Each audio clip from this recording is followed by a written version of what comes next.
Good evening. How everyone doing today? God is good and God is good all the time. My name is Armin J, Spiritual Divine. I'm here to give you a word on today, and the topic gonna be possess the promised land. Um, you know the Israelite was in slavery for about 430 years in Egypt under Pharaoh. Now being oppressed by for a long time. So that's a long time. There was in and oppressed with Pharaoh. So they cried out to God, and to God finally heard their cries. The Israelite began dramatic turn from the oppressor, fear and slavery, in Egypt to malicious deliverance by God. Now God about to deliver them. Now God about to come up with a plan. So God had made promises to Israel, you know, due to Abraham. Because the Israelite is Abraham star seed, bloodline. Now God had multiplied his people, and now he will make them into a nation to give them a land of their own and bless them. Now God keep his promises, but only to his own perfect timing. Because we see it took 430 years. Really they was supposed to be in slavery for I think 7 or 70 years or something like that, and wind up being in slavery for over 400 years.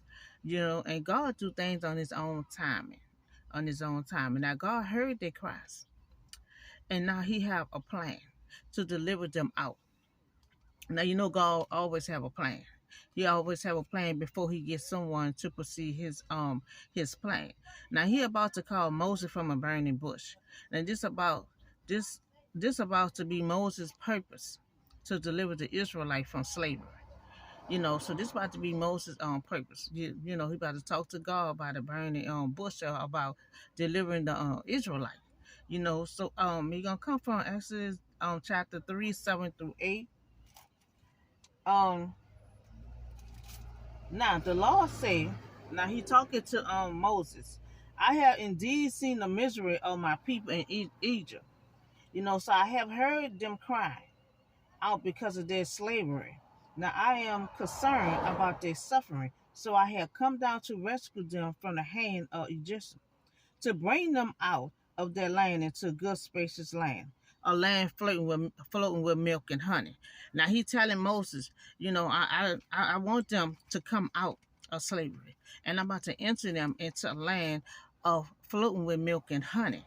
So when God have a plan for you, his plan always gonna be a marvelous plan. You remember he rised that woman up and he made her house with gold and silver and everything else. Now he telling the Israelite, he telling Moses he want to get them out of slavery and enter them into a land with milk flowing with honey. So that's gonna be a wonderful land for them to enter in. Now, Exodus 3:10, God telling Moses, I am sending you to Pharaoh to bring my people, the Israelite, out of Egypt. Now Moses made all kind of excuses at first. But at the end of the day, he wind up doing it after all. But he made a whole lot of excuses. Now Exodus 12:40.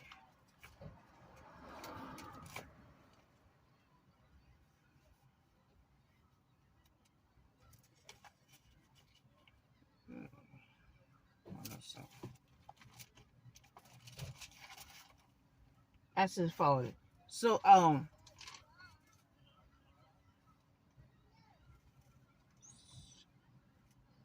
yeah, okay, so 400 years.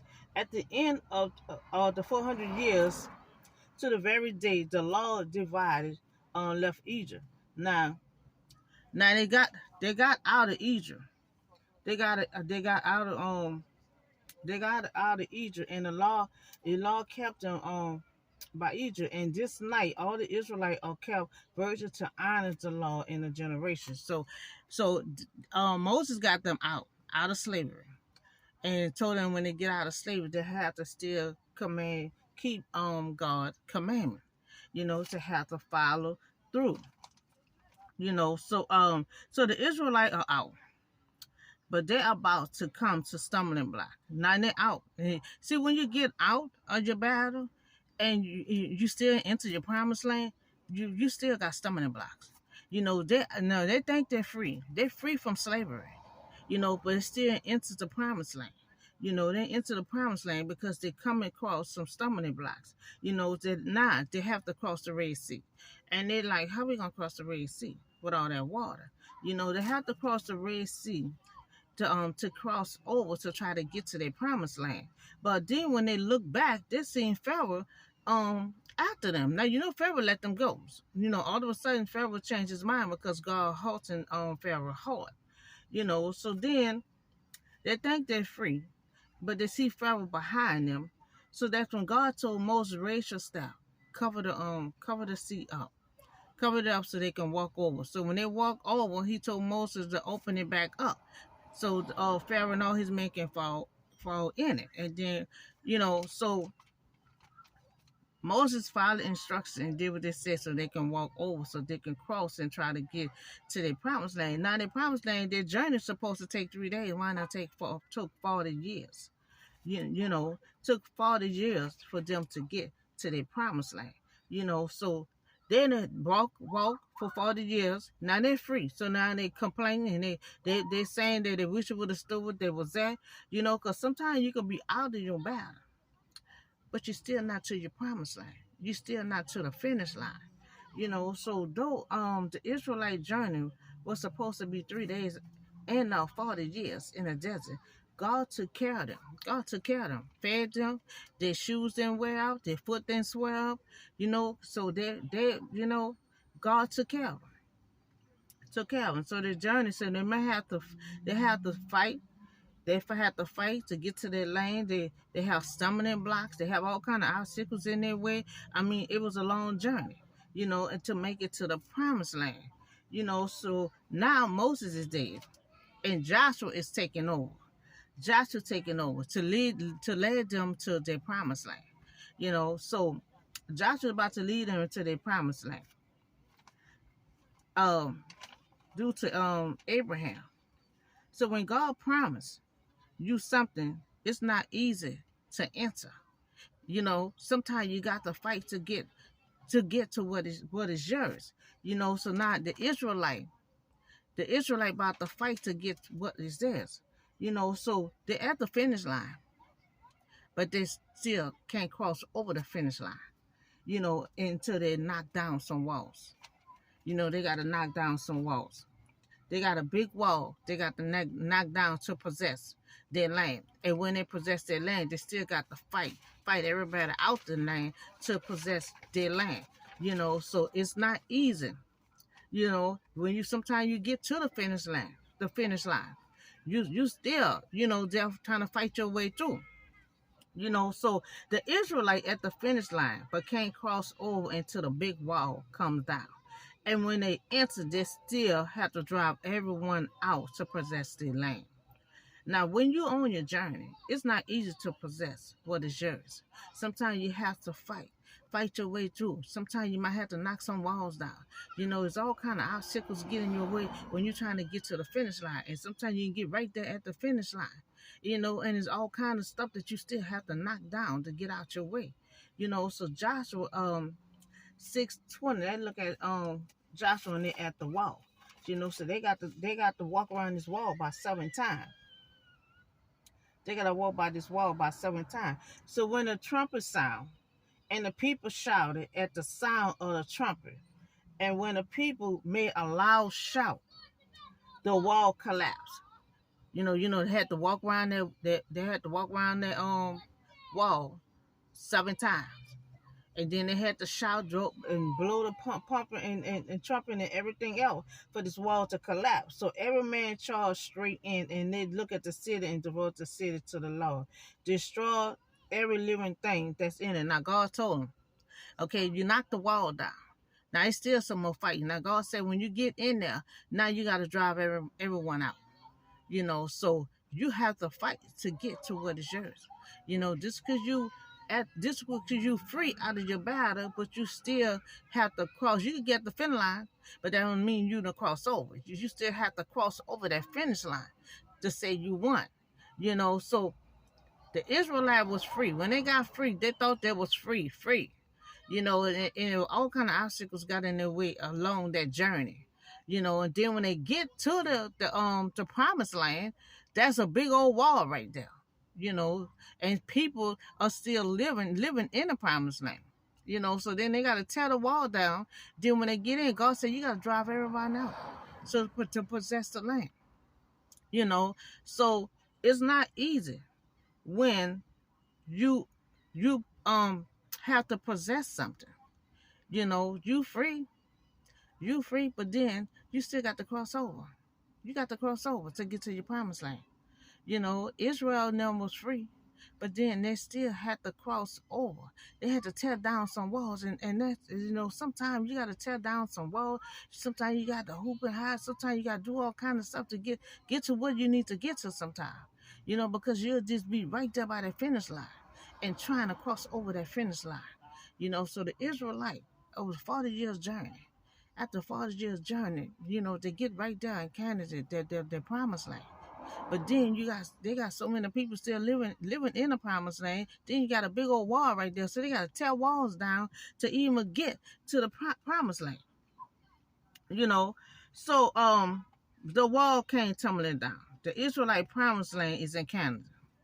Now God's judgment on Canada and provision of Israelite fulfilled in the days of the king of Abram. Now see, when God got a plan, God's plan will always fulfill. Now the promise was fulfilled. He got Israelite from being in slavery. He freed them and then also helped them got into their promised land. So God's mission was fulfilled. Now the story of Joshua in the city of Jericho is a reminder of the holiness of God. Now the supreme power of God and the reality that no obstacles is too big to stand in the way of God at work. So when he at work, no obstacle is too big for him. Because when he got a plan and he got a promise, he gonna make sure that promise be fulfilled. All the heartaches that the Israelite went through to try to get to it, it finally came to a close and it was fulfilled. So God's plan was fulfilled. And the package was that sometimes you might be on a long journey, and sometimes you can be out. You can be out and you can be free from slavery. But sometimes in the mix of all that, you still feel like you're in slavery. Because you still ain't enter into the finish line to enter your promised land.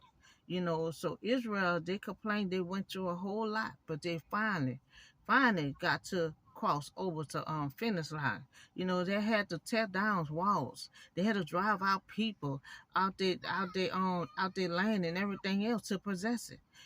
So trying to get to the promised land, you might have stumbling blocks, obstacles in your way. Sometimes you may have to fight, knock down walls to get to where you have to get to, but nothing too big for God to handle because it's God's plan and he going to always be in the mix of it. Now, you'll be right at the finish line, but can't cross over until you knock things out of your way. And that's what we have to do sometimes. Sometimes you got to knock walls and everything else out of your way to get to where you need to get to. They had to knock walls down. They had to fight their way through. So it was a long journey for them, but it finally had came to a complete, and that's how we have to do myself. We have to have, now Israel had to have faith to knock that wall down. They had to have faith. You have to have faith during your journey because it can be frustrating sometimes, so you have to have faith. We have to have faith to get to not only just get to the finish line, because you can get to the finish line and just be stuck right there.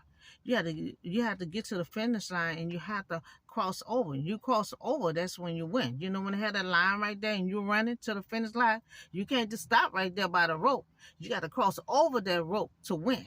So that's what we have to do. We have to not only get to the finish line and be stuck, we have to cross over the finish line to be a winner. So I hope y'all enjoy this word, and remember, if we get stuck at the finish line, remember, you ain't won until you cross over that line. So I hope y'all enjoy this word and have a blessed day, and I see y'all on the next video.